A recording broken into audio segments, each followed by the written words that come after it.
What's up, everybody? Welcome back to RacingDudes.com's YouTube page. I am Mike Somich coming at you with another Belmont Contenders capsule here. Today, we're going to talk a little bit about Skippylongstocking, a horse that's kept pretty nice company in his last 8 or 9 starts, consistently facing very good horses here. Skippylongstocking has lost to Howling Time, Strike Hard, Simplification, In Due Time, Mo Donegal, and Early Voting his last about 8 or so races. Now, the thing is when I mentioned all these good horses, he's consistently losing to them, and that's one of the biggest problems that he's had. Ran pretty well in the Preakness, ends up 5th after running 3rd in the Wood behind both Mo Donegal and Early Voting. If he can replicate that Wood race, he's got a shot to hit the board here, and I think that's really the key here for Skippylongstocking. It's how fast is the early pace going to be?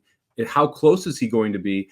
And then will he be able to kind of run up into the lower ends of the exotics? Because that's probably the upside for Skippylongstocking here. He's coming out of the Saffie Joseph Jr. barn and will be running at Belmont for the first time. From a distance perspective, I don't think the 1.5 miles is going to be a problem for him, which is definitely a positive. The pace may be a little bit more of an issue. It doesn't look like we have a ton of pace signed on. I wouldn't expect him to be scorching up front. You're going to have We the People out there, but there's not that much else that's going to be pressing him. So a big key for Skippylongstocking is going to be, can he sit in 3rd or 4th, which is much closer than he sat in the past, and then be able to make that run when they turn for home?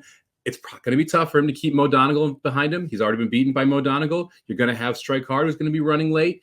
I believe he's a little better than Strike Hard, so I would take him over Strike Hard in those exotics. But it's going to be interesting to see kind of where he can land. For me, Skippylongstocking is an interesting horse if the price is right, and that's really the key. You saw him get bet down a little bit in the Preakness. We saw this phenomenon where a lot of money came in on the long shots, and so you had a 20-1 morning line on Skippylongstocking. We didn't get anywhere close to that when you were looking at the actual off odds. If we get close to that 20-1, 25-1 price, I think Skippylongstocking is a little interesting to try and get into that 3rd position or 4th position if you're playing trifectas or superfectas. So Skippylongstocking to me is one that's definitely worth taking a long look at underneath if the price is right.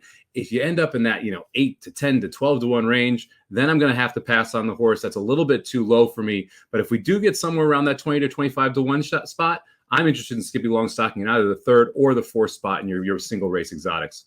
Thanks for checking out this Belmont Contenders capsule. Make sure to check out Racing Dude's YouTube page for capsules of every Belmont contender and live videos leading up to this year's Belmont Stakes. Good luck at the track.